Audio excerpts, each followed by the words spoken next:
Salut à tous et bienvenue pour le talk show. Les matchs de l'OM s'enchaînent, les victoires aussi, ça fait plaisir, et les talk shows de bonne facture également. On espère que ce sera le cas de celui-ci. Tout de suite, le sommaire en images. On va revenir sur la victoire de l'OM à Bourg-en-Bresse, 9-0. Ça arrive pas tous les jours. On va donc se projeter aussi sur le match à venir. Ça sera vendredi soir contre Saint-Etienne. On parlera de Saïf Kawi qui va normalement jouer la Coupe du Monde avec la Tunisie. Et puis, l'OM et les agents de joueurs, un vieux serpent de mer. Il y avait un article du Monde ces jours-ci qui parlait de nouvelles relations. On va voir si c'était de la com ou s'il y a une réelle réorganisation à ce sujet. Pour en parler, on accueille avec grand plaisir Florent Germain. Salut Romain. Flo. Le correspondant d'RMC à Marseille, monsieur RMC à Marseille. Voilà, correspondant, voilà. On aime bien, on rajoute. Là, on est dans une période où c'est ma 10e saison, donc quand même. Je t'accorde pour une fois le terme monsieur OM, ça me va. Donc si t'as fait 10 saisons, est-ce que à RMC c'est comme en Angleterre, au bout de 10 saisons, quand ils te font ton jubilé, ils te payent le jubilé, comme ça c'est pour eux, le stade rempli. Non, c'est pas comme ça, mais ça va se discuter. Écoute, si tu veux jouer, si tu as un agent correct, tu peux plaider ma cause. Une étoile sur le maillot, quelque chose. Pourquoi pas, on va voir. À tes côtés, Bastien Cordolet à Nive. Tiens, un revenant, ça fait des mois. Ça fait une éternité, j'ai l'impression, calendrier chargé personnellement et professionnellement. Un grand plaisir d'être parmi vous. Très bien, c'est un peu notre œil au Phocéen sur les équipes de jeunes, sur aussi tout l'environnement de Marseille. Florent Germain a eu la grande surprise de voir que tu connaissais son adresse, que tu savais dans quelle voiture il roulait. Dit comme ça, c'est un peu flippant, mais voilà. Pas loin. Les renseignements généraux c'est mon du travail Phocéen qui me permet ça aussi. Ils sont là. En face de nous, Babou, en face de vous, messieurs, Babou, Fabrice Céleschi, la voix du Phocéen depuis le premier talk. Voilà, notre consultant technique. Et à tes côtés, tu vas pas te sentir seul puisqu'on invite peut-être l'entraîneur qui monte à Marseille. On va te présenter comme ça va te mettre un peu de pression. Grégory Poirier, tu es l'entraîneur d'Andoum. Tu as pris le club d'Andoum l'an dernier pour jouer la montée. Vous avez fini premier. Second, l'année dernière. Vous montez cette année. C'est comme si allez, il monte, c'était l'objectif de la montée. Et pour raconter un peu, c'est vrai que c'était une situation très compliquée. Il y a beaucoup d'entraîneurs qui hésitaient à aller en Andoum. Toi, tu as relevé le challenge, tu as fait monter le club. Cette année, on s'est dit ça va être très difficile pour Andoum, donc en National 3, c'est l'équivalent de la CFA 2, et vous êtes premier après 15 journées, voilà, donc bravo. On espère ne pas trop te porter l'œil en disant ça, il faut finir. Moi aussi. Jeune entraîneur, je crois, c'est ça. Jeune 35 ans, jeune entraîneur, forcément. Ancien footballeur, ça t'a pas échappé d'ailleurs. Ancien footballeur de Ligue 2, passé par Nîmes et Amiens notamment. Et donc qui découvre un peu la folie des entraînements et des stades à Marseille. Cette saison, fais-toi ta place aussi sur le plateau du talk show. Messieurs, on démarre tout de suite donc après cette victoire de l'OM à Bourg-en-Bresse 9-0. Alors, on va couper court de suite. Oui, c'était que Bourg-en-Bresse en face, mais j'ai pas l'impression que Bourg-en-Bresse encaisse 9 buts toutes les semaines. J'ai pas l'impression que Lyon, le PSG, gagne 9-0 leur tour de Coupe de France. Donc ça reste quand même une performance. Et dans cette performance, il y a Kostas Mitroglou, 3 buts. Bastien, est-ce que ça y est, il est relancé pour de bon ? On peut le mettre titulaire à tous les matchs ? Ou quoi qu'il arrive, il rentre dans une rotation des 15-16 là, ça y est. Non, il n'est pas relancé totalement. D'abord, je voudrais revenir sur le 9-0. À Épinal, on n'a pas gagné 9-0, pourtant c'était un étage en dessous. Il faut les mettre les 9 buts, il faut être sérieux du début à la fin. C'est pas Greg qui est entraîneur qui va nous dire le contraire. Et c'est jamais facile de jouer ces matchs-là, qui plus est à l'extérieur. Ensuite, pour Mitroglou, il n'est pas relancé, mais je vous apprends rien en vous disant qu'on rentre dans une période très importante. C'est pas encore le sprint final, mais très importante, notamment au niveau de la quantité des matchs pour l'Olympique de Marseille, puisqu'on va enchaîner Saint-Etienne, Braga, Bordeaux, Braga et Paris Saint-Germain. Donc tout ça en 15 jours. On aura besoin de Mitroglou, évidemment.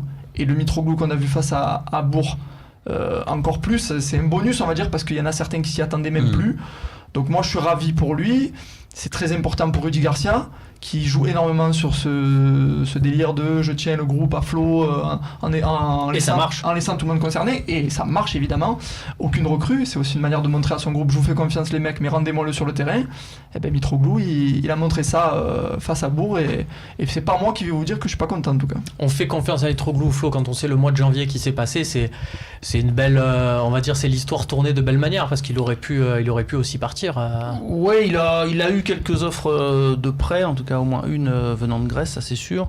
Les dirigeants de toute façon savaient qu'il fallait pas le vendre parce qu'il n'y avait pas la solution derrière, ni peut-être l'envie de trop dépenser. Donc de toute façon la question se posait pas trop. Après je trouve, pour revenir sur ta question, est-ce qu'il est relancé ? Moi je pense qu'il est un peu relancé et surtout totalement réintégré parce que moi ce qui m'a le plus frappé c'est le sourire, c'est la communion. Le but de Metz évidemment on l'aurait tous mis, mais il y a ces scènes de joie autour de lui. Payet il est pas obligé de lui faire la passe. Ouais, quand on voit Payet avec Mitroglou contre Valenciennes, c'est pas la même attitude. Puis on n'a rien inventé, c'est vrai qu'il y avait quelques doutes, questions dans le vestiaire, certains cadres s'interrogeaient, lui demandaient de faire plus d'efforts, Garcia aussi il commençait à être très sceptique, donc ça tombe très très bien, mais surtout on a un garçon qui était un petit peu isolé par la force des choses aussi parce qu'il y a la barrière de la langue, mais là il a retrouvé le sourire, la banane. Et je pense effectivement ça peut compter, mais bon, il est pas. Je pense pas que Valère Germain ait perdu le temps d'avance qu'il avait sur lui. Ça reste le titulaire, je pense. Greg, on va revoir ces buts. Tiens, tu vas me dire un peu ce que tu en penses. L'œil du coach.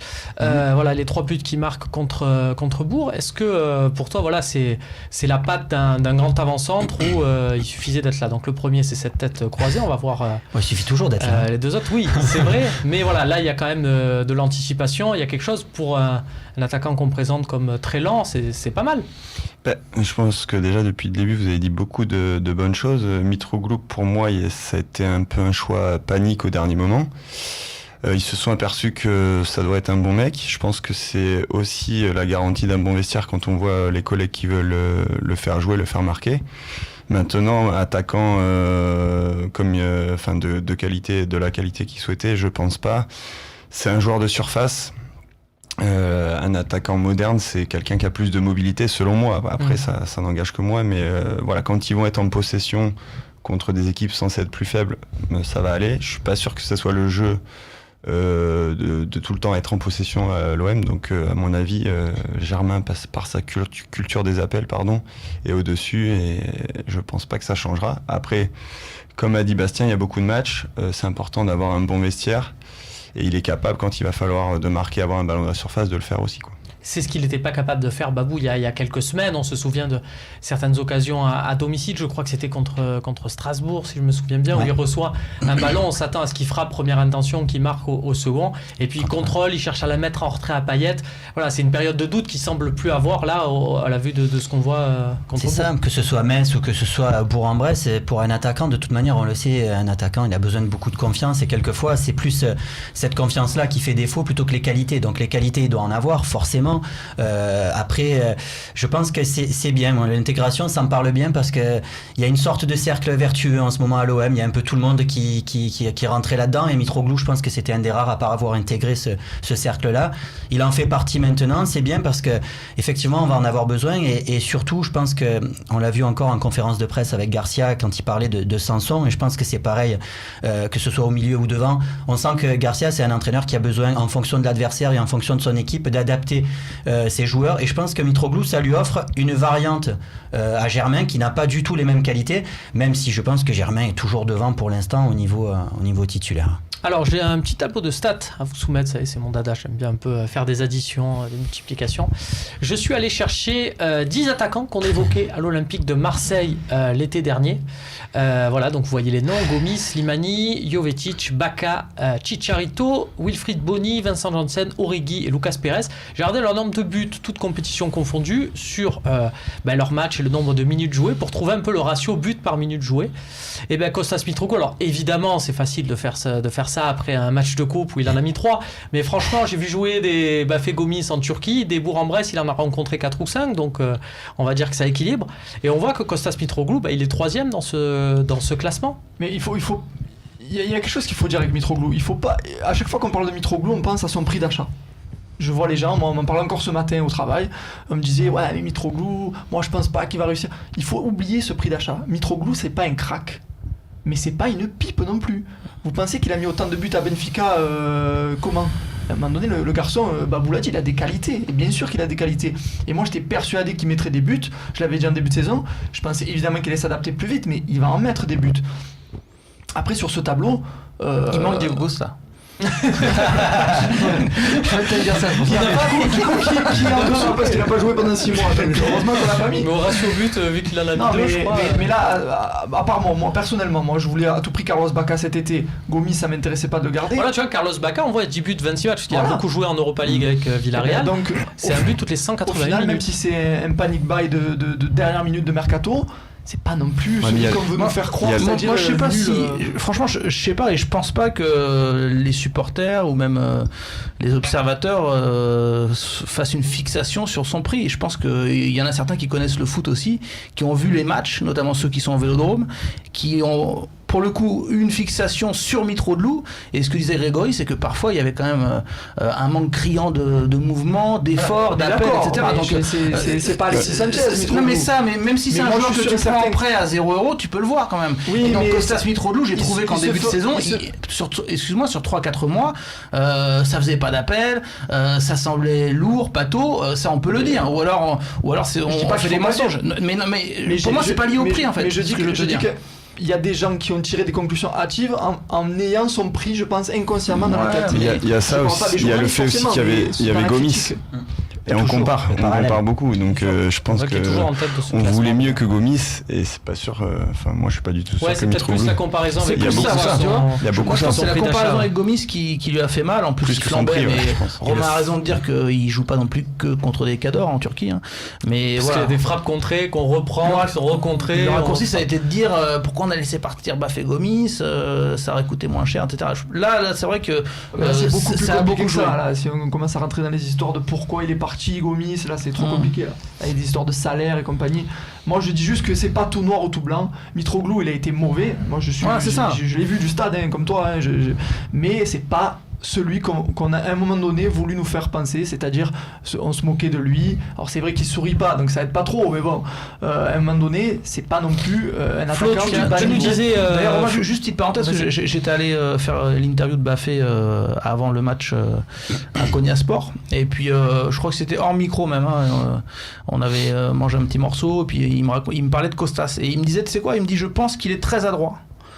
Devant le but, il dit, parce que bon, il y avait eu des phrases qui avaient été un peu reprises comme quoi, voilà, je me sens pas inférieur à Kostas, mais il avait aussi dit qu'il fallait laisser du temps et tout, et il avait dit c'est pas un problème d'efficacité, j'en suis sûr, j'ai regardé ses matchs, je le connais un peu, c'est un joueur qui est très adroit, qui a un bon pied gauche, il dit par contre c'est vrai que physiquement voilà, point d'interrogation. Et en fait c'était intéressant venant de sa part, parce que il pourrait avoir un peu d'amertume, mais lui disait il a un flair de buteur, il a un pied gauche, mais c'est un joueur de surface, mais c'est un joueur de surface, comme il sent les coups, et quand il les aura, les occasions. Mais après il y a l'histoire de confiance qui rentre en jeu aussi, et quand c'est comme ça, les joueurs doivent jouer pour lui. Est-ce que l'OM en est capable? Je suis pas sûr. De plus en plus quand même. Je trouve que Gomis fixait beaucoup plus les défenses. Mitroglou, il a que cette arme, c'est être bon devant le but. C'est pas que ça un match de football, il faut aussi courir. On verra ce que ça donne, notamment à Saint-Etienne, puisque Valère Germain a eu une petite incertitude physique, musculaire. Le lancer peut-être ou le faire 90 minutes dans cette pelouse et dans ce climat très agréable qu'est celui de Geoffroy Guichard, hein, c'est pas donné. On verra bien ce que ça donnera. Il y aura peut-être un relais à la pointe de l'attaque. Il y aura peut-être aussi Lucas Ocampos, c'est le sujet de notre deuxième partie.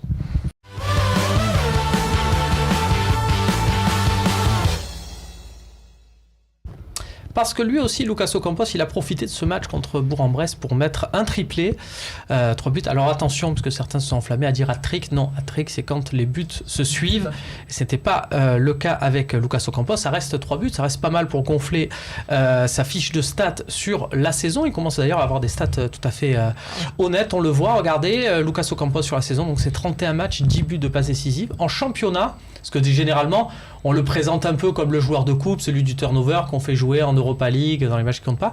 Même en championnat, c'est satisfaisant. 19 matchs, 6 buts, 1 passe. Je rappelle qu'en championnat, il n'y a pas Bourg-en-Bresse. Hein, voilà. Ces buts ne sont pas comptabilisés. Titulaire face à Paris, titulaire face à Monaco. C'est des matchs importants, ça, il les a joués. Voilà, regarde, même ces 16 matchs disputés dans son intégralité, parce que là, pareil, c'est des postes où il y a beaucoup de turnover, mais on le laisse 90 minutes, aucun match raté sur blessure, ça c'est toujours un peu un bon indicateur. Une seule fois envoyé en tribune, donc c'est le fameux 19e homme, c'était en début de saison, et puis 3 matchs loupés pour cause de suspension. Voilà, c'est le pari gagné de Rudy Garcia, avec Bounassar, hein, bien sûr, et son nouveau poste, Lucas Ocampos. Est-ce que, tiens Grégory, c'est une question question qu'on pose à un coach. Est-ce qu'un joueur qui met un triplé, on peut le mettre sur le banc le match suivant ? Pour moi, pas du tout. Chaque situation a sa vérité. Et, celle de Bourg-Péronast, il fallait une équipe pour répondre présent. C'est pas parce que vous mettez 3 buts que le match après vous allez gagner en remettant les joueurs qui ont été les plus forts contre Bourg-Péronast. Et ça, je pense que Garcia le sait très bien. Il a besoin de garder cette dynamique de groupe. Ça marche très bien dans le vestiaire. On a l'impression, enfin, je connais pas le vestiaire, mais on sent que les joueurs ont une part importante dans les résultats, mais quand je dis ont une part importante, c'est pas que les titulaires, c'est un groupe, et ils veillent à ce que tout le groupe ait cette importance.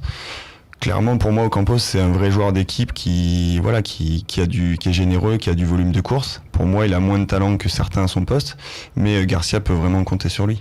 Il y a une observation de CPOM, ça me permet de vous rappeler que vous pouvez nous envoyer des messages sur Facebook, sur Twitter, sur le forum du Phocéen, #LiveTalk, CPOM qui nous dit voir un Ocampos à plus de 10 buts déjà en février, donc à 10 buts, pas à plus de 10 buts, attention. C'est pas ça aussi une preuve de la force de cet OM, c'est une preuve de la force de Garcia. Babou, quand on compare en début de saison, quand on voit qu'il fait partir Cabella pour garder Ocampos entre guillemets en doublure, en se disant il aura plus la mentalité de doublure et le salaire aussi, il faut prendre tous les paramètres en compte. Ça me paraît réussi. Tu te dis que Cabella, je sais que tu aimes beaucoup Rémi Cabella, qui est un super footballeur et qui le prouve à Saint-Etienne. Il aurait pas pu tenir son rôle de mec que tu mets entre guillemets au placard 3 matchs, que tu sors et qui court sans état d'âme. Mais ce rôle et puis les stats qu'on a vus tout à l'heure, ça montre bien aussi le joueur que peut être Ocampos. C'est ce joueur que, encore une fois, alors on tresse des louanges à Garcia, mais que Garcia a vu aussi et avait repéré. C'est-à-dire qu'un joueur qui finit tous ses matchs en intégralité, c'est normal, c'est un joueur qui a un gros coffre, qui, quand tu le mets sur le terrain, tu sais que tu vas faire tourner dans l'équipe, il y aura des remplacements à faire, mais lui, a priori, peut tenir tout le match. C'est un joueur aussi qui se met souvent en configuration quand tu joues contre des gros. Pourquoi ? Parce qu'il couvre tout le couloir, il est capable d'attaquer, et quand je dis attaquer, c'est qu'il est capable d'être à la tombée des centres qui viennent de la droite, mais il est capable aussi d'être défenseur quasiment côté gauche, à aider Jordan Amavi. Donc c'est un joueur qui est qui a vraiment un gros volume de jeu sur le côté gauche. Donc dans certaines configurations, quand il y a Payet dans l'axe et peut-être Sanson en 6, c'est un très bon choix. Après, je suis d'accord aussi sur le talent. Il n'empêche que ce joueur-là fait partie d'un groupe, est très important dans un groupe, mais je pense que l'OM l'année prochaine aura besoin quand même d'un joueur sur ce poste-là qui aura plus de talent. Et puis là, il a un sentiment de revanche qui cache pas, quoi. Il a envie de prouver. Des fois, il y a pas mal de joueurs qui font un peu de langue de bois, qui disent non, chaque saison est différente, etc. Quand on lui dit est-ce que tu t'es redevable, est-ce que tu as un sentiment de revanche vis-à-vis des supporters, vis-à-vis de même toi-même, il dit ouais, mais carrément. Il dit que il savoure cette période où maintenant il est un peu acclamé. Il a mal vécu sa première expérience manquée, surtout que bon, c'est quand même Bielsa. Enfin, c'est la saison de Bielsa, donc les projecteurs étaient encore plus braqués. On avait dit que c'était le choix de l'Argentin, etc. Il marque à son premier match. Ouais, mais bon, à Rennes. Ouais. Bien, mais revanche par rapport à sa carrière même, parce que c'est un joueur qu'on attendait comme un phénomène. Mais justement, alors là, tu touches doigt quelque chose de très intéressant, c'est qu'Ocampos, il a changé son style de jeu. Ouais. Il arrive on a changé la vision aussi qu'on avait. Il arrive à Monaco en tant que joueur plus type entre guillemets Cabella, justement, d'en parler, c'est-à-dire joueur très technique, qui joue à River avec c'est pas forcément un gros volume de jeu. En fait, c'est l'inverse de Brandao. C'est-à-dire Brandao, il était arrivé en courant et en se sacrifiant pour l'équipe. Et puis à la fin, c'était la star la dernière saison, son dernier retour de prêt où il attendait tous les ballons dans la surface. Et Ocampos, c'est l'inverse. C'est-à-dire il est arrivé un peu star et puis maintenant il est devenu bûcheron tout en sueur. Qui n'avaient pas vu ou qui avaient vu qu'un ou deux matchs de Monaco, ils pensaient que c'était Ferreira, Carrasco, bis, quoi. C'est ça. Sauf que c'était pas du tout ça. Et des fois on arrive, on se dit bon, non mais attends, c'est quoi ce joueur, c'est pas du tout ce qu'on nous a vendu, mais c'est juste que tu t'étais trompé et t'avais pas regardé les matchs. Et Lucas Ocampos, ça a souvent été son jeu quand même, d'avoir du coffre et tout. Mais c'est tout à son honneur d'avoir changé son jeu de cette manière, d'avoir pris du volume, parce que je me souviens qu'il est arrivé très mince et il s'est épaissi également, donc ça veut dire qu'il a travaillé. Et il dit que l'Italie lui a fait du bien pour ça, lui, dans les interviews. Il en parlait encore hier, il est passé dans une radio argentine. Ouais. Alors après, moi, j'ai pas honte de le dire, j'étais complètement déçu qu'on le garde en début de saison.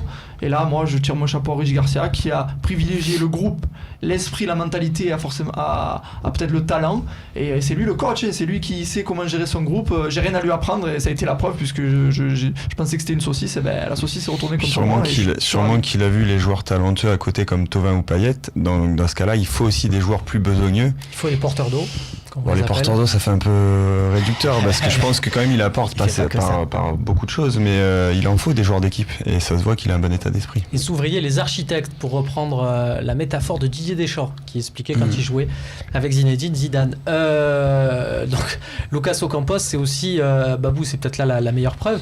Sa sortie en jeu pour blessure, grosso modo contre Monaco, ça correspond au moment où l'OM s'arrête de jouer par rapport à ce que dit Greg, c'est qu'on est en plein là-dedans. C'est-à-dire qu'en termes de compensation et autres, il n'y avait rien contre la rentrée de Zambo, mais l'équilibre d'équipe n'était plus le même. C'est ça, l'équilibre d'équipe, et encore une fois l'équilibre d'équipe par rapport à l'adversaire, mais aussi par rapport aux coéquipiers qui l'entourent, parce que on regardera, mais souvent quand Ocampos est titularisé, c'est souvent un peu les mêmes joueurs. Il commence à avoir des configurations qui se dégagent en fonction de qui on met à gauche, on sait qui on va mettre dans l'axe, tout ça. Et sur les progrès qu'il a fait aussi, c'est vrai qu'il a fait énormément de progrès dans ses prises de balles, parce que à l'époque de Bielsa, moi c'était dans les prises de balles, dans les contrôles qu'il pouvait faire, les contrôles américains qui partaient, et ça, et le côté athlétique, parce qu'il s'est servi de ça aussi, les contrôles dos, quand il a un adversaire dans le dos, il arrive souvent à contrôler le ballon, et c'est déjà le côté athlétique qui le lui permet, alors qu'à l'époque souvent il se faisait un petit peu soulever, il avait un petit peu peur de ça. Alors, on verra. Il a pris du coffre, il a appris à jouer avec cette dimension physique qu'il a rajoutée à son jeu. On verra pour le coach, c'est nous qu'on fera en quatrième partie si vous l'alignez ou pas à Saint-Etienne. Pour finir, j'ai juste envie de vous demander un truc un peu fou. Est-ce que le Ocampos, le fameux porteur d'eau, le joueur besogneux, il aurait sa place dans les 23 argentins à la Coupe du Monde? Tu l'as entendu, tiens, sur une radio argentine. Est-ce qu'ils en ont parlé un peu? Oui, il a dit il était déçu que Sampaoli fasse pas un petit détour par Marseille lors de son passage en Europe. La réponse est non, pour moi évidemment, parce qu'il y a trop de talent pour moi dans cette équipe. Mais justement, ils ont eu une qualification difficile avec que des joueurs un peu avec des statuts. Je dis pas qu'il ferait forcément du mal, parce que comme je dis, il a une mentalité exemplaire, mais après, moi, je suis moyennement fan. On est trop marseillais d'espérer. Ouais, non, mais je pense surtout que lui-même il n'y croit pas. Du coup, j'ai pas écouté, mais ça m'intéresse l'interview d'hier. Est-ce qu'il l'a dit sérieusement ou avec la petite pointe d'humour? Je sais pas. Après, c'est toujours pareil. C'est quelqu'un qui parle avec des gens de son pays. Il est loin. Il a envie peut-être de se faire plus ou moins entendre alors qu'il est loin. Il a parlé de son club de cœur. Il a dit qu'il rêvait de rejouer à River un jour. Donc peut-être que c'était aussi un coup de com', mais il a dit. J'y crois pas du tout. Mais bon, après, on verra. On attend. On a encore un peu de temps pour ça. Là où on a beaucoup moins de temps, c'est pour le match de Saint-Etienne qui arrive très très vite.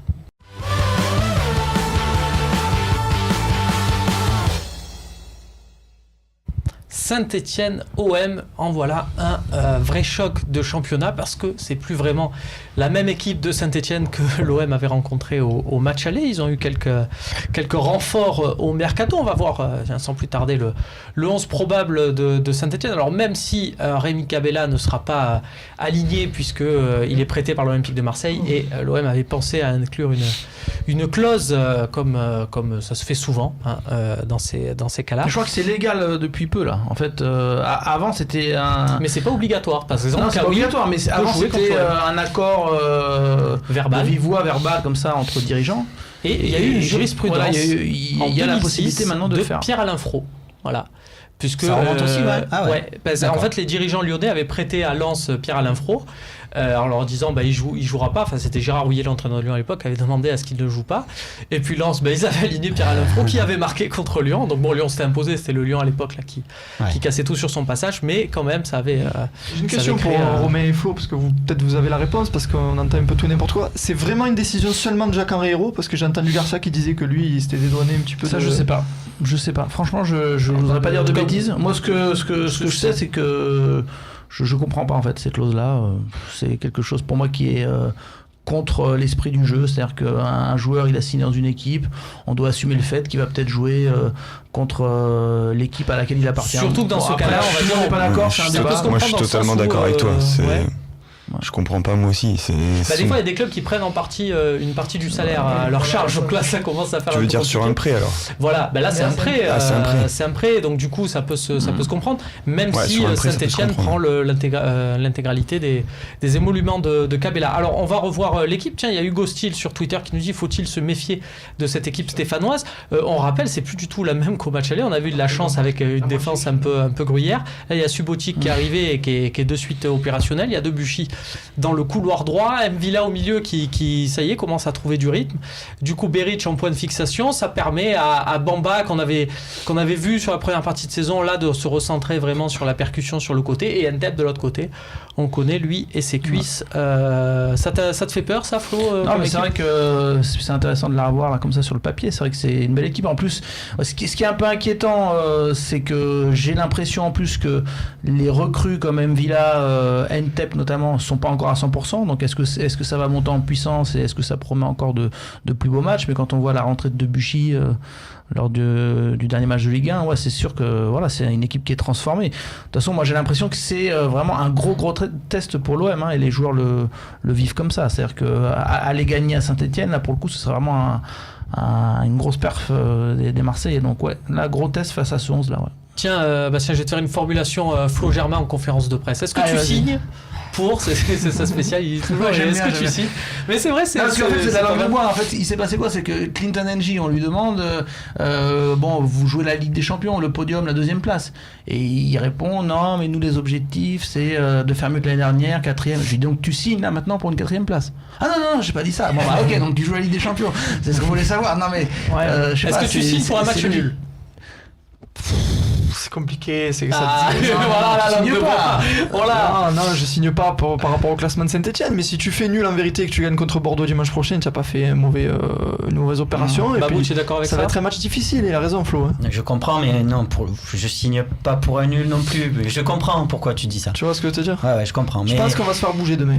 Je sais pas, c'est quand même une équipe qui s'est vraiment renforcée, on est d'accord. Ils ont gagné en confiance parce que ces 4 joueurs-là ont apporté quelque chose, je pense, pour les autres qui leur manquaient. Après, ça reste une équipe quand même, ces 4 joueurs-là qui ont intégré ce 11 de départ, c'est très frais, ils n'ont pas encore beaucoup de matchs à leur actif ensemble, et je pense que c'est une équipe qui reste fragile parce qu'elle était fragile.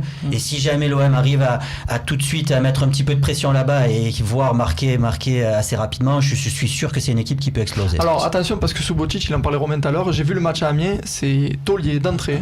C'est-à-dire, il est arrivé, il a pris la défense en main, il a dit oubliez les Léo Lacroix, les Bayalsa, les compagnies. Il a dit maintenant vous avez un vrai joueur de l'époque danse. Voilà, mais c'est vrai. Tous les deux, c'est fort. Mais ça a été vraiment ça. Il a pris la défense en main. Le gars parlait même français, je dis mais d'où il sort celui-là? Et il a dit allez maintenant, et on verrouille. Donc ça a été lui et Cabella les 2 meilleurs, donc mon côté supporter fait que je suis un peu ravi que ce soit pas la Cabella, mais les recrues ont fait du bien. Et juste un dernier détail tactique, M'Vila va jouer pointe basse et Diouf va basculer sur le côté juste. Avec Selnaes donc. Exactement, qui est gaucher côté gauche. Qui est pas un monstre, on va pas se mentir, c'est pour ça qu'on peut espérer gagner quand même. Greg, rapidement, je pense que si tu prends le calendrier il y a quelques semaines, même en sachant les recrues, etc., tu te dis un nul à Saint-Etienne, c'est bon, c'est valable. Sauf que vu la dynamique, c'est là où on voit que l'OM est quand même dans une grosse dynamique, est costaud, sûr de ses forces et tout. Quand on voit vraiment le début de l'année 2018, il doit y avoir l'ambition dans le vestiaire d'aller gagner à Saint-Etienne, c'est obligé. Et du coup, mais ça transpire chez les supporters, chez les dirigeants.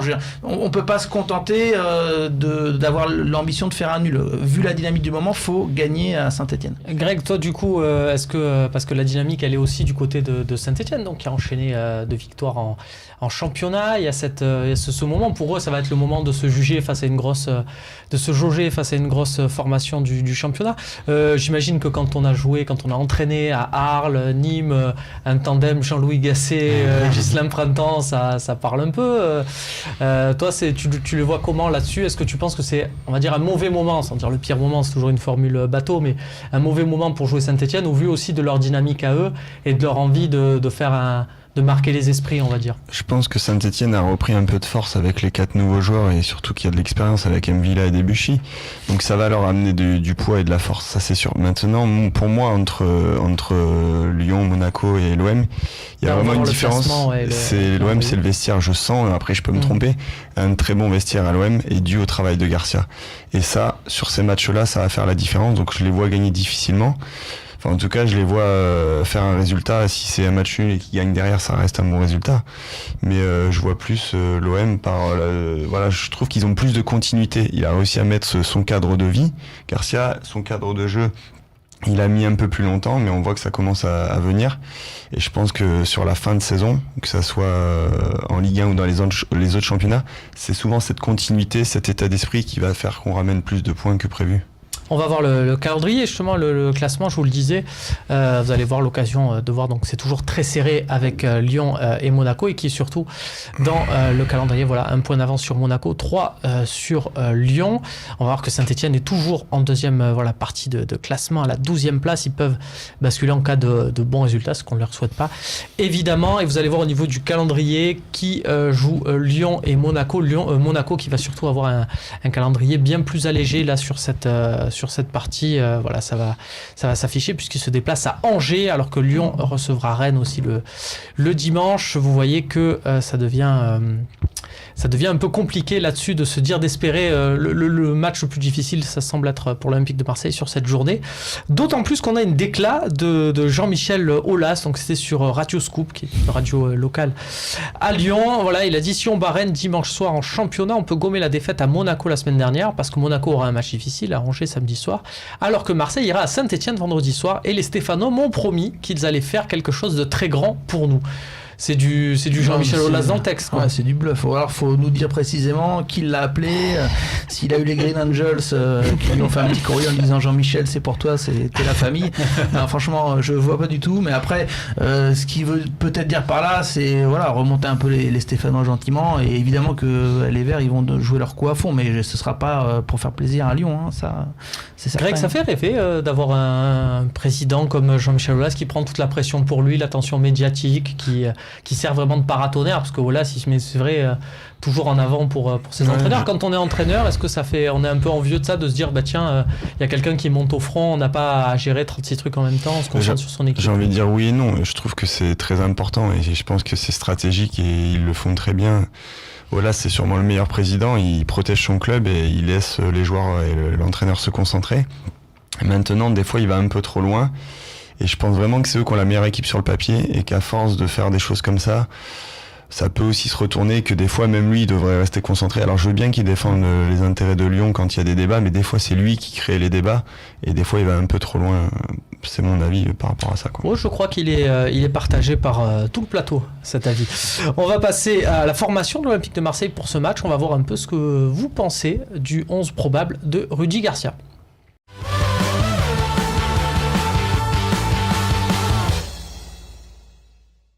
Il y en a pour certains. L'OM, c'est eux. Et ben nous, ce qui est à nous, c'est le coach. Le coach, c'est nous.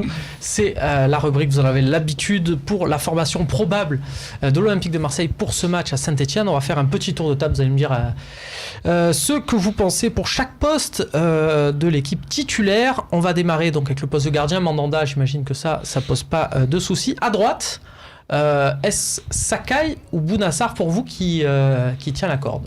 Greg? Sakai. Parce que défendre sur NTEP, c'est... Ouais, la continuité, c'est un vrai défenseur. Il a toujours bien fait son travail. Il n'y a pas de raison surtout à l'extérieur en plus. Donc pour moi, Sakai.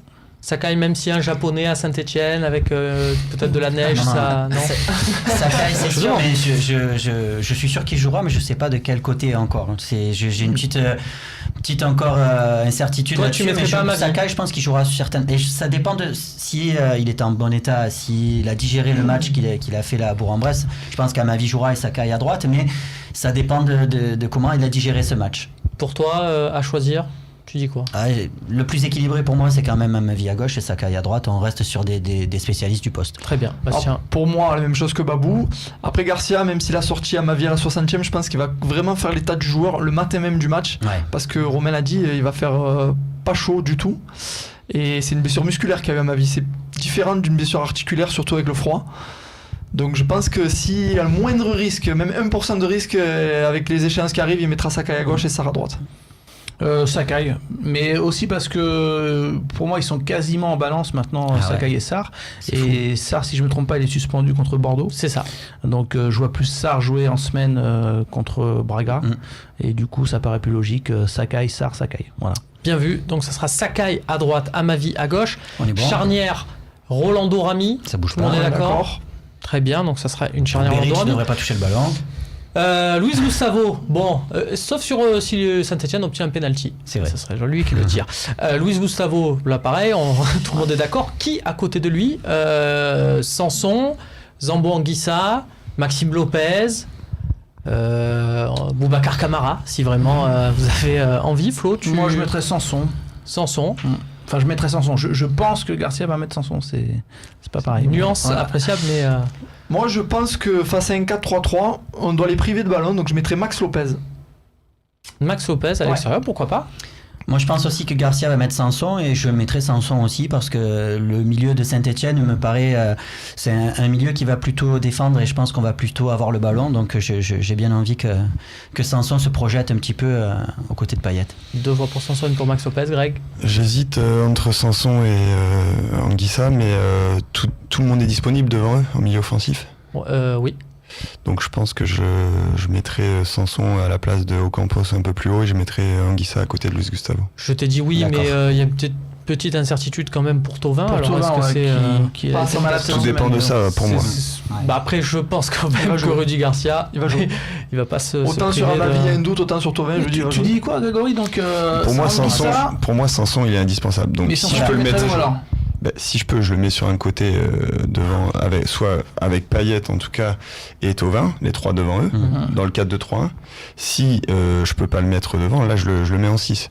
Donc voilà, c'est ce que je veux dire. Moi en fait je disais que je pense que Garcia va mettre Sanson parce que j'ai presque la conviction qu'il va mettre Ocampos. Voilà, je suis d'accord avec toi. Parce qu'il y a Debuchy. Voilà. Parce que Debuchy, Voilà. je pense que Payet peut pas jouer à gauche. Ocampos à gauche, pour moi, ça Donc, du coup, veut Sanson, forcément dire que Payet va jouer en 10 et que comme il faut mettre Sanson, on va le mettre plutôt à côté Et qu'il y a de Thauvin, voilà. Le fameux équilibre d'équipe. Oui, dont parlait mais Garcia. je pense aussi que Garcia va faire ça. Après, moi, ce que je ferais, Tu mettrais heureusement, Lopez. je suis pas entraîneur de l'Olympique de Marseille, je mettrais Lopez et je les priverais de ballon Et sur le Sanson, match. tu le mettrais ou pas? Parce que là, comme Bien disait sûr. Greg, c'est que Bien sûr. Sanson, honnêtement, Mais Sanson, il tu es doit obligé de jouer. le Sanson, il doit mettre. jouer. Ouais, c'est sur ça que je voulais dire. Après, je suis aussi d'accord avec ta composition. En Il faut être à l'intérieur pour savoir un peu plus, mais pour moi, c'est entre Moi, je pense Ocampos que pour et avoir Anguissa en fait. pour C'est ça avoir que je veux fait, dire. Sanson, je l'adapte pas. Pour avoir fait le déplacement à Saint-Etienne à 4 ou 5 reprises, on sait que c'est un public chaud. Je Ouais. pense qu'il faut de suite les calmer. Tu tiens le ballon, tu baisses un peu la furia stéphanoise. Et je pense que on serait inspiré, en tout cas, que ce soit Sanson ou Lopez évidemment, mais de tenir le ballon dès les 10 premières minutes. On voit qu'on fait des bonnes entames de match en ce moment. Lopez, je comprends pas, parce que tu dis que ça va être dans le chaudron, justement, qu'il va y avoir des duels et de l'intensité. Alors, je trouve qu'il a énormément progressé là-dessus, contrairement à ce que beaucoup de gens disent. Oui, mais par rapport à Et tous les Anguissa. matchs qu'il a fait en 6 avec Luis Gustavo, notamment à domicile, je l'ai trouvé plutôt convaincant. Oui, mais à parfois domicile, meilleur Notamment que à Sanson. domicile, parce qu'on a le ballon peut-être. Voilà, aussi. exactement. Mais à un moment donné, tu es l'Olympique de Marseille, même si tu vas à Saint-Etienne, tu tiens le ballon, tu joues contre le 12e de Ligue 1, tu es second. Après, moi, C'est c'est un ma pari, perception du football. Et en hein. plus, t'as le mérite, je suis sûr, de pas avoir suivi la conf aujourd'hui. Et Garcia, il a dit ça aujourd'hui. Pas qu'il allait mettre Lopez, mais j'ai trouvé ça intéressant. Romain. J'étais au travail, Ouais, mais c'est pour ça, non, mais j'ai suivi les grandes C'est lignes. tout à ton honneur, c'est que Garcia, il a expliqué, je trouvais ça intéressant, que depuis quelques matchs, là, depuis le début de l'année 2018, il avait insisté encore plus sur le fait de bien démarrer les rencontres. Voilà, au bout de 20 minutes, parce que c'était un peu notre défaut aussi en début Voilà, de c'est saison, ça. donc il fallait qu'on progresse Et là-dessus. s'il a ça en tête, c'est sûr que vaut mieux mettre une compo offensive avec Donc Sanson. ça reste quand même offensif, à côté de voilà, avec Gustavo. Sanson, Ah oui. Payet, Ocampos et Thauvin, ça souffre d'aucune contestation. S'il n'y a pas de Thauvin, ça sera NJ, ça vous va? Non, ou Zambo, ouais, voilà, c'est ça. Je pense que du coup, ça retrace configuration B. Antoine, Germain ou Mitroglou? Germain, Germain, a qui priori, garde pour moi. une je longueur pense. d'avance? 2-3 Moi, je pense qu'il va mettre Mitroglou. Mais bon, après, Ouais. je pense qu'il va mettre Mitroglou. Alors Mitroglou pour Flo. Moi, je mettrais Germain. Son match face à Monaco lui a donné beaucoup de crédit auprès de Garcia et auprès des supporters, et donc je le mettrais. Je dis ça uniquement parce que je pense qu'il Il y a une prendra blessure aussi, il prendra pas de risque. Malgré tout, il a fait un seul entraînement collectif. Donc aujourd'hui, on n'a pas les infos savoir comment ça s'est passé, mais ça peut être un peu risqué de le mettre. Et puis à la limite, en deuxième période, profiter d'un Saint-Etienne un peu émoussé et lui va les rendre fous avec des appels. Je pense que ça se tient aussi. Et puis ce sera un gros signe aussi pour Mitroglou, quoi. Donc J'ai l'impression de toute Pourquoi façon pas. que ça sera le premier qui va jouer l'heure de jeu et le second Ouais, qui va c'est jouer la ça. demi-heure. Ça semble le partage presque équitable. Ouais, en tout cas, on a tous, aucun d'entre nous n'a mis NJ devant. Je pense que si, non, mais Voilà. a priori, je pense que dans un match comme ça, pour bien débuter justement et vraiment te mettre en place et prendre position, je pense que NJ c'est un petit peu plus, je le vois plus devant en Europa League ou quoi, mais pas fort dans des matchs comme ça. Toi, Germain aussi. Germain d'abord et pourquoi pas Mitroglou, mais Germain en priorité s'il est dispo.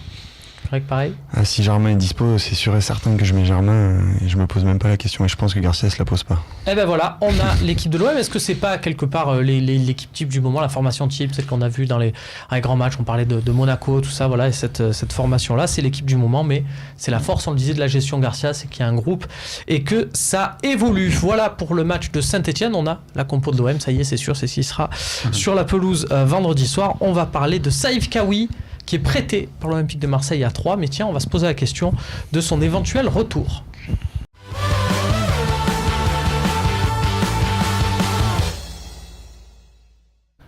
Il est prêté par l'Olympique de Marseille à 3. C'est David Ahmed, tiens, qui est un des intervenants réguliers de l'émission et qu'on avait un peu branché quand on faisait le mercato, en lui disant bah, tiens, prenez Saïf Kaoui à 3. Voilà, c'est grâce au Fosséen, il a fait tout ça. Ouais. Cette carrière, j'espère qu'il nous le rendra. En plus, Romain, qui est responsable du journal des prêtés, s'est dit je peux avoir des billes sur les prêtés quand je présente le journal des prêtés. Un peu de contenu. Voilà, bon, bah, c'est tout ça. C'est voilà, sûr que c'est mieux que quand Tandonian était prêté au fin fond de la Grèce antique. Et qui perdait tous ses matchs. Et que son équipe avait gagné un seul match, celui où il était suspendu. Voilà, c'était dur pour Tandonian, mais bon, voilà, c'est factuel malheureusement. Saïf Kaoui, lui, ça marche plutôt bien pour lui à 3 et on a appris donc que le président de la fédération tunisienne avait obtenu son accord pour qu'il rejoigne les Aigles de Carthage, donc probablement quand même, hein, vous l'ignorez pas, pour jouer la Coupe du Monde avec la Tunisie. Alors c'est officiel, c'est pas le président qui le sélectionne dans les 23, il y a un sélectionneur pour ça.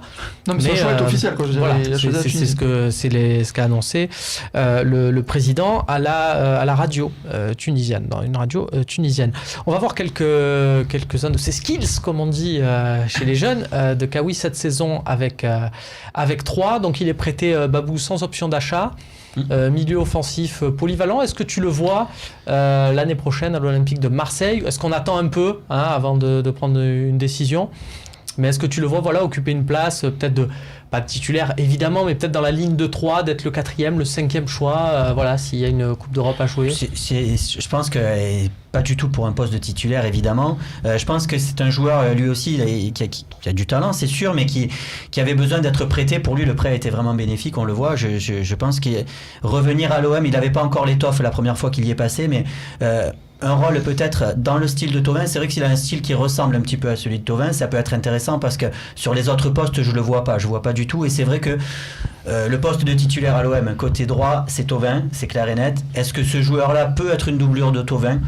Pourquoi pas, parce qu'il va falloir compter aussi sur des joueurs, si tu veux dépenser de l'argent sur les postes qui pour moi seront le plus important, c'est-à-dire au milieu, peut-être derrière et un côté gauche, il va falloir aussi que tu fasses confiance à des joueurs qui sont là, qui t'appartiennent. Grégory, est-ce que la saison de Rudy Garcia dans sa gestion joue pour lui, c'est-à-dire qu'un élément comme Kaoui, au moment où Garcia va lui parler pour lui dire viens l'année prochaine à l'OM compléter l'effectif, il sait que compléter l'effectif avec Rudy Garcia, au vu de ce qui s'est passé cette année, avec la Ligue des Champions, il va avoir un rôle à jouer et que c'est comme ceux de cette année qui ont du temps de jeu quand même à dispo. C'est sûr que c'est un argument.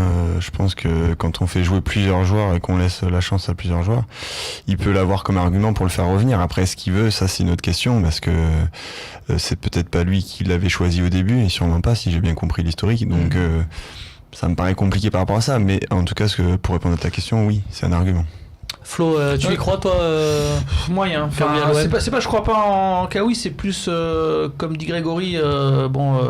Garcia l'avait pas forcément choisi. Surtout le joueur a vécu lui une période justement où il jouait très peu. Il a plus joué l'an dernier avec l'équipe réserve qu'avec l'équipe première. Voilà, c'est ça. Non mais donc si tu veux, ça lui fait de belles jambes de dire cette année quand j'étais pas là, il a fait tourner l'effectif et tout. Lui, ce qu'il voit, c'est que quand il était à l'OM avec Garcia, il a très peu joué. Moi, j'ai eu l'impression, mais franchement, ce sont pas des infos, c'est juste un sentiment, voilà, que quand ils ont joué contre 3, qu'on a évoqué Kaoui avec Garcia en conf et qu'après on a vu le joueur, rappelle-toi, après la rencontre, moi j'ai eu l'impression que lui, quand on lui a dit, tu sais, Garcia a déclaré qu'il aimerait bien te récupérer, que c'est pas pour rien qu'il n'y a pas eu d'option d'achat, il avait pas l'air plus ému que ça, quoi. L'air de dire, moi dans ma tête j'ai envie de jouer, enfin c'est le sentiment qu'il a fait comme ça, sortir de ses propos. Il n'a pas montré beaucoup d'enthousiasme à pourquoi pas revenir à l'OM. Donc franchement, j'y crois pas trop. Juste avant de te donner la parole, Bastien, petite info. Thauvin et Germain seront bien dans le groupe pour l'Olympique de Marseille qui se déplace à Saint-Etienne. Voilà, ils ont mis une petite story sur Instagram. Je sais que ça n'a pas de secret pour toi, Bastien. Hop, ils sont du déplacement. Ils se sont filmés dans l'avion. Bastien, Kawi. Le joueur en lui-même, il a du talent. Il a passé un palier. Peut-être pas le palier, on va dire top palier qui lui permettrait d'avoir une place dans l'effectif de l'OM l'année prochaine. Après, je vais mettre les pieds dans le plat sur une question qu'on va de plus en plus se poser au fil des talks, les amis, c'est Thauvin. Hein. Tu as raison, le poste... Est-ce qu'il reste, c'est voilà, ça le poste... Parce que ce que tu as dit m'a mis direct la puce à l'oreille. C'est vrai ce que tu dis, le poste à droite, il est verrouillé par Thauvin. Le problème, c'est que Thauvin, cet été, il va être très courtisé. Et si, je ne le souhaite évidemment pas, tu ne joues pas à la Ligue des Champions, ça va être compliqué de le garder à Thauvin. Donc il va falloir du monde à ce poste. Après, selon si le Bayern arrive, tu peux jouer la Ligue des Champions, tu peux même jouer la Super Coupe d'Europe ou le Mondial des clubs. Ça sera compliqué quand même de le garder. Oui, hein, non, mais je suis d'accord avec toi. Mais ce que je veux dire, c'est qu'à un moment donné, ça va être la grande question, je pense, de cet été. Espérons qu'on se la pose pas tout l'été et qu'il nous quitte fin août, parce que ça peut vraiment t'handicaper pour la saison prochaine. Il va pas le faire remplacer par Kawi. C'est ce qu'on disait avec Flo tout à l'heure.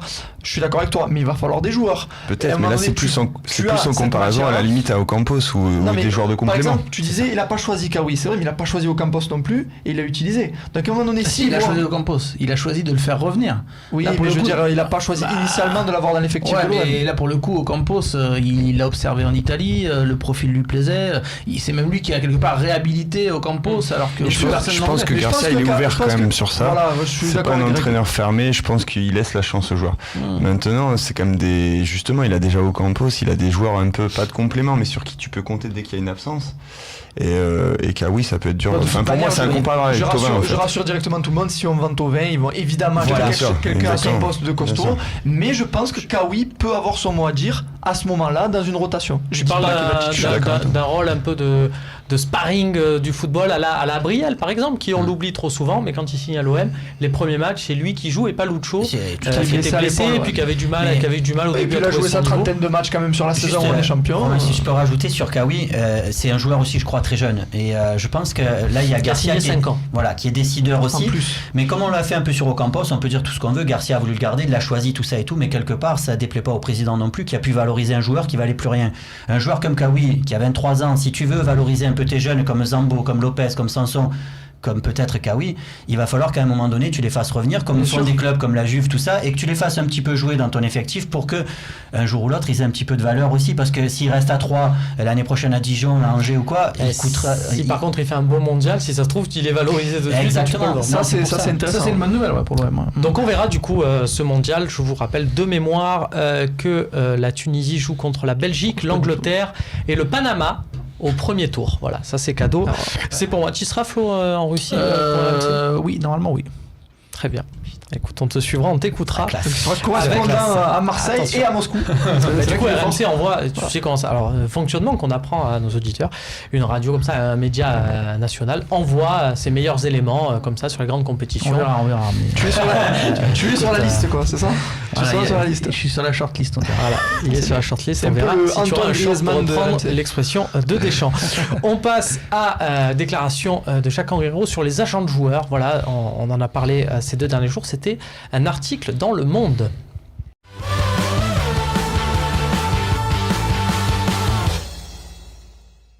Et oui, Le Monde fait des articles sur l'OM de temps en temps.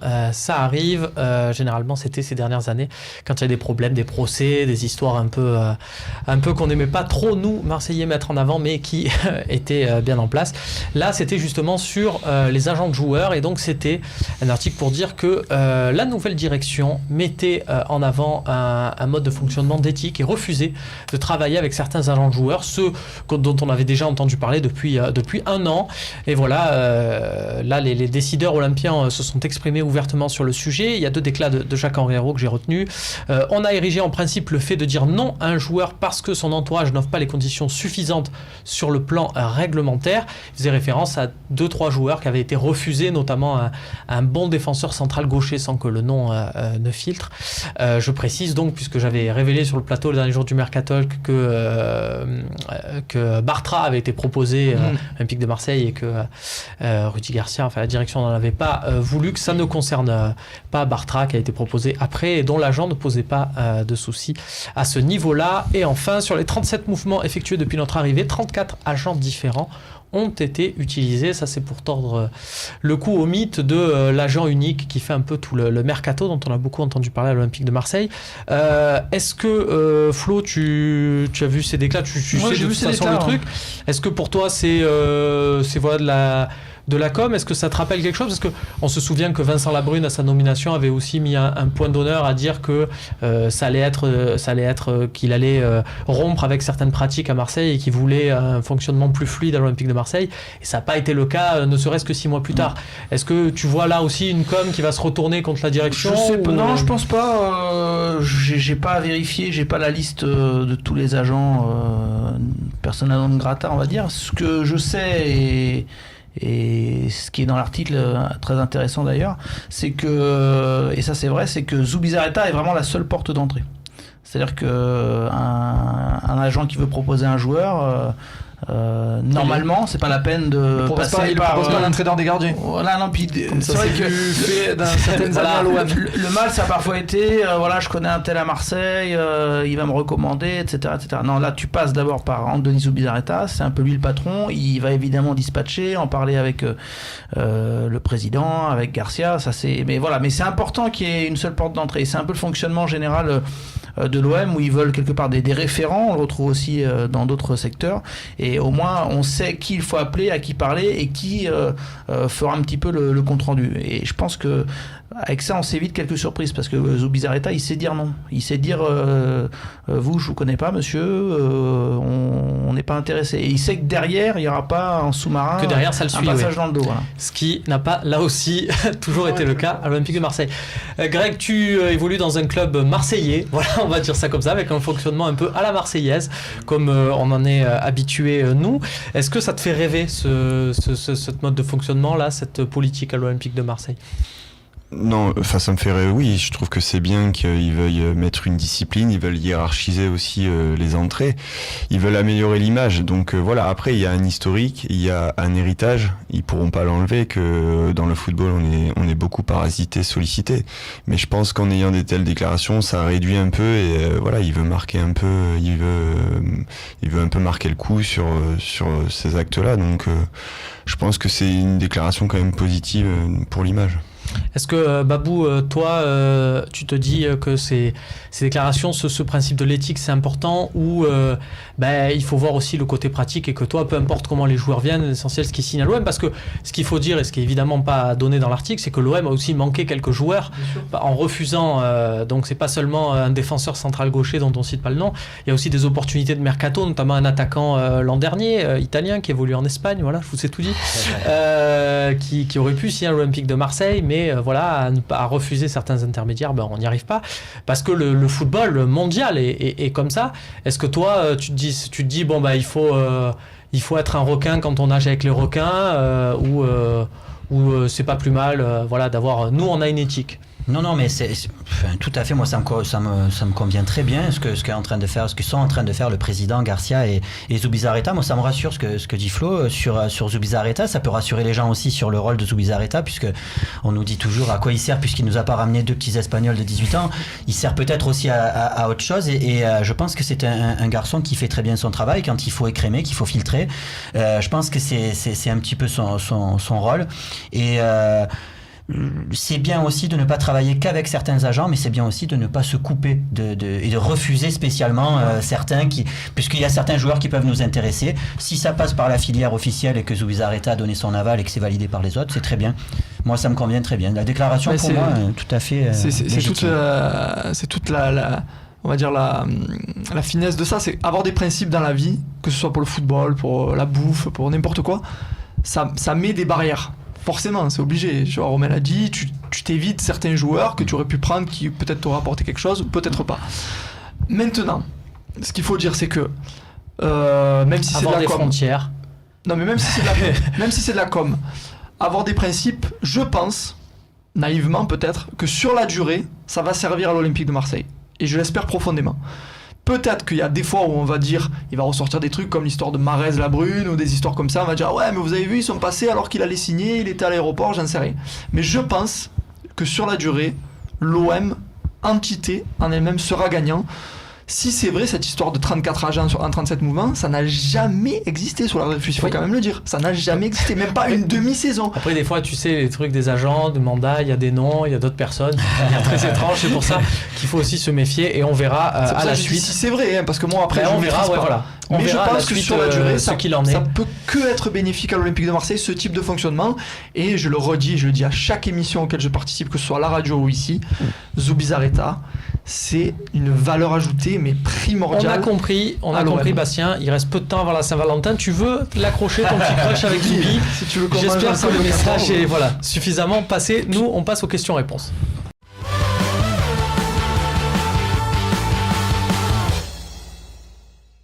Les questions, les réponses, vous avez l'habitude de nous envoyer vos messages. On va démarrer tout de suite avec une question du forum de Quesada 13. Quel serait le meilleur tirage en Coupe de France? Alors là, Paris à domicile, sans hésiter. J'allais le dire exactement. Paris sans à domicile. Aucune hésitation. Parce que si c'est pour aller en finale et se taper Paris et se fatiguer, autant régler le problème tout de suite. Soit éliminer parce qu'ils sont au-dessus et c'est leur compète officielle depuis combien de temps. Donc voilà. Ou alors éventuellement Lyon-Paris derrière et après tu prends ce que tu veux. Mais je pense que Marseille-Paris au Vélodrome. Mais alors il y a une donnée calendrier qui rentre en compte puisque ce match de coupe, donc le quart de finale, sera disputé après 3 jours après le match de championnat à Paris. Voilà.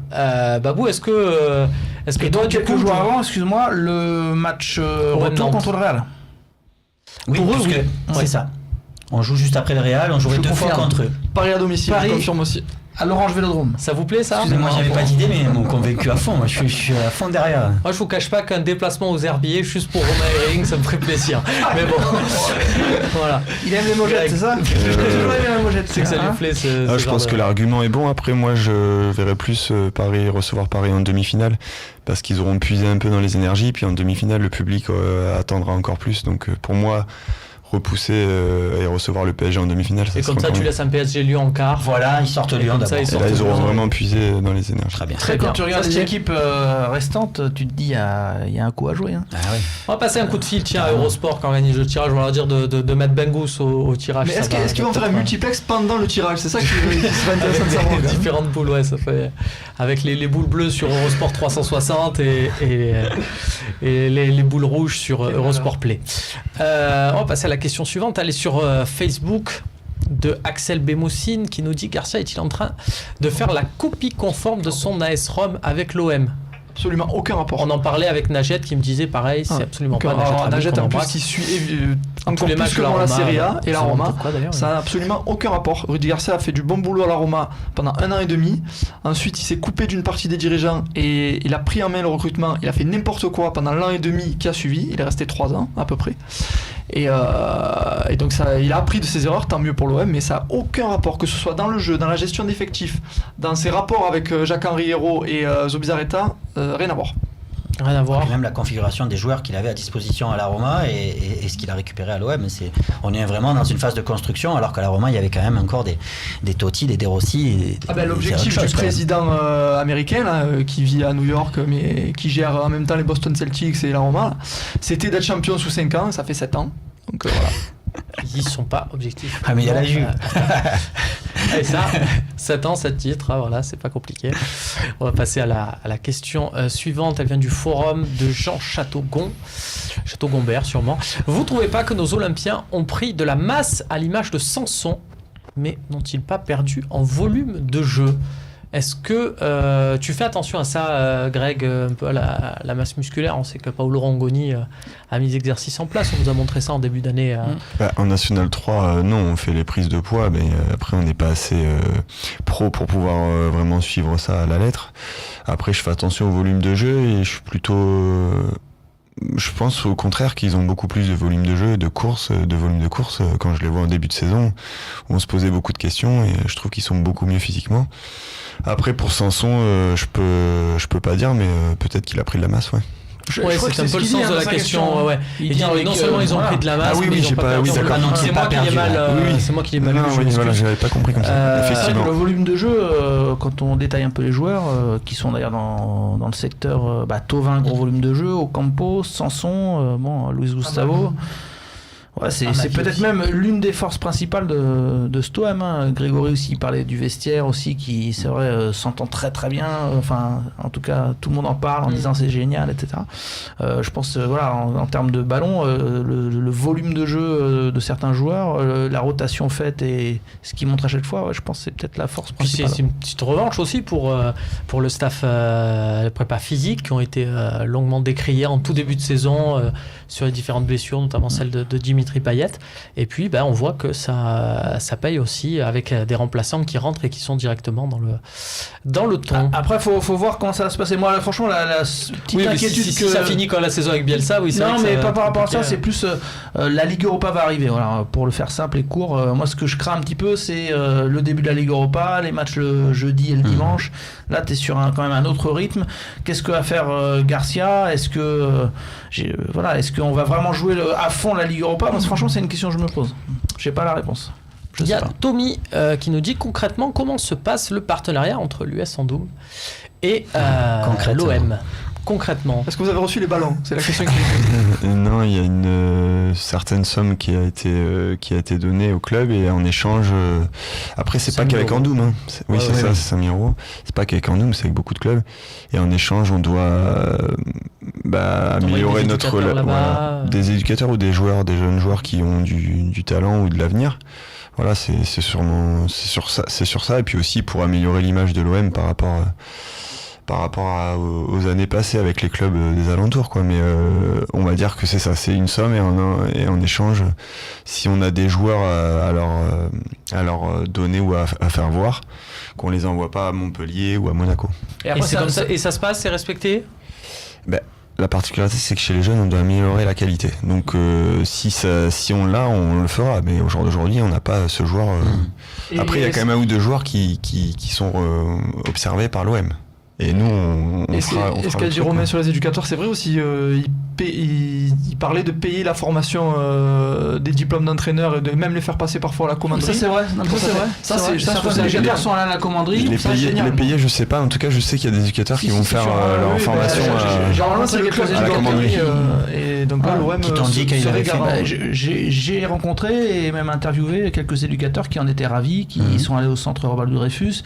Il y a certains clubs qui sont aussi ravis parfois de recevoir un petit mail de l'OM juste pour dire est-ce que vous avez besoin de nous, là on fait un truc sur les gardiens, on va faire un petit bilan sur le matériel. Moi les retours que j'ai franchement c'est que l'OM prend ça très à cœur, parce qu'on a un peu critiqué en disant que c'était de la com, etc. Et voilà, non, le retour des clubs amateurs il est eu quasi unanime, c'est que c'est un vrai partenariat, qu'il y a des échanges et ça va au-delà des 5 000 euros ou même. Mais par contre, c'est un détail, mais pour moi, finalement, ça n'en est pas un. C'est toutes ces invitations aussi pour les gamins. Il y a plein de minots qui vont au stade, qui sont super bien placés. Oui, c'est vrai, ça, je l'ai pas dit. On reçoit une quarantaine de places par match. Ça, je l'ai pas dit, c'est important.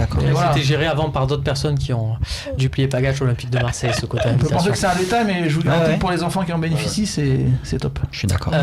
Point là-dessus, Grégory, pour être complet, est-ce que aussi sur ton équipe, à toi que tu entraînes l'équipe première, il y a aussi ces joueurs qui restent profondément amoureux de l'Olympique de Marseille, attachés, et ça parle OM dans le vestiaire, et que c'est. Oui, je pense qu'ils suivent l'OM, oui. Et puis dès qu'ils peuvent, ils vont voir les matchs. C'est important ça aussi, c'est vrai que ça s'était un peu perdu les dernières années. C'était la dernière question. Messieurs, merci d'avoir participé à ce talk. Flo, il y a des enquêtes, des articles à venir sur RMC. On vit au rythme des matchs, hein. C'est ça qui est bien aussi en ce moment. Hein. Voilà. On n'invente rien, mais donc on va prendre la route. Après, on fera la route avec le Phocéen d'ailleurs, qui sera le bienvenu dans la voiture RMC pour aller à Braga. Donc voilà, on vit au rythme des matchs, ça se passe bien. bien, l'ambiance est bonne. Nous aussi, le vestiaire vit bien dans la presse marseillaise, je tiens à le dire. Le fameux gros carré Matab, Tony Cellier, cette voiture là, Sébastien Ruggieri et Florent Germain. Greg, vous jouez qui ce week-end Là, on est en repos ce week-end et la semaine prochaine, on va recevoir une équipe corse, Île-Rousse. Ah, c'est sympa. Le FBIR. C'est ça. C'est sympa, dans votre pool, il y a beaucoup d'équipes corse, ça se passe très bien. C'est une cordiale comme on les aime. On n'a plus le temps, Romain. Dans le respect des valeurs, dans le respect du football, comme on l'aime, le football corse. Allez, merci à tous. Encouragez l'US Andoum qui joue la montée, on le rappelle, et qui pourrait jouer contre la réserve de l'OM. La saison prochaine, c'est tout le mal qu'on leur souhaite. Salut à tous.